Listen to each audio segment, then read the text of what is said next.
Bertemu lagi dalam JRY News Channel. Sebelum itu jangan lupa subscribe, like, dan share. Salam sejahtera. Esok Ismail Sabri didakwa. Apa sebenarnya case yang dialami oleh bekas Perdana Menteri kita ini? Sebelum itu jangan lupa subscribe channel ini sebagai tanda sokongan. Kita teruskan. Perhatian rakyat kini terarah kepada perkembangan terbaru melibatkan bekas Perdana Menteri Datuk Seri Ismail Sabri Yaakob yang dijadwalkan hadir ke Mahkamah Seksyen Kuala Lumpur pada hari Kamis 27 Ogos 2026. Menurut laporan Sinar Harian dan bernama, Ismail Sabri bakal berdepan pertuduhan di bawah Akta Suruhanjaya Pencegahan Rasuah Malaysia 2009 berkaitan isu pengisytiharan harta. Kes ini sememangnya menarik perhatian karena ia melibatkan seorang bekas Perdana Menteri dan juga ahli parlimen BERA dari UMNO.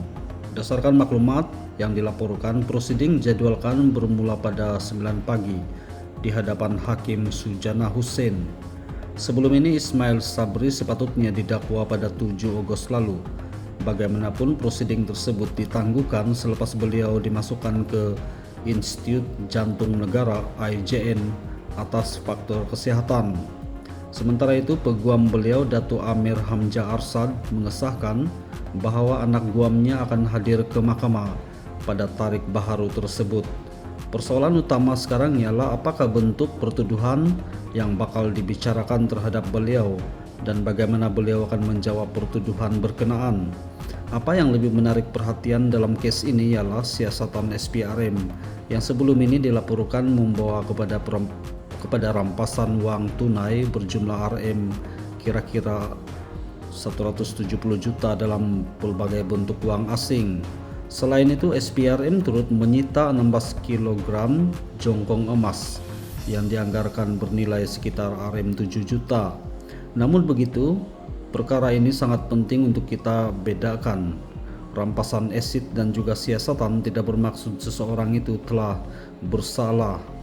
Ismail Sabri masih mempunyai hak untuk membela diri dan kesalahan perlu dibuktikan melalui proses mahkamah. Sebab itu perkembangan di mahkamah esok amat penting.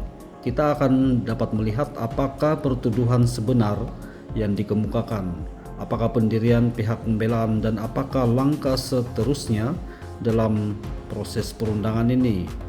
Kes ini juga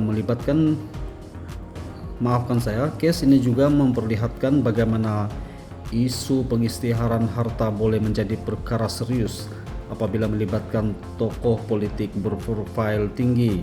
Pada masa yang sama, masyarakat tentunya mahu melihat proses undang-undang berjalan secara tulus, adil, dan berdasarkan bukti. Jangan kita menghukum seseorang hanya berdasarkan dakwaan, tetapi jangan juga kita mengetepikan persoalan yang timbul daripada siasatan yang telah dijalankan oleh agensi-agensi penyiasatan seperti SPRM dan juga PDRM. Prinsipnya mudah, biarkan mahkamah menentukan berdasarkan fakta dan bukti. Apa yang pasti 27 Ogos esok bakal menjadi satu lagi tarik penting dalam perkembangan kes yang melibatkan bekas Perdana Menteri ini. Adakah pertuduhan akan dibacakan seperti yang dijadwalkan? Apakah pendirian Ismail Sabri? Dan apakah pula perkembangan seterusnya selepas prosiding tersebut? Kita tunggu perkembangan dari mahkamah esok. Apapun semoga dipermudahkan buat Datuk Seri Ismail Sabri Yaakob yang merupakan mantan Perdana Menteri kita dari Barisan Nasional. Kita jumpa lagi, bye bye.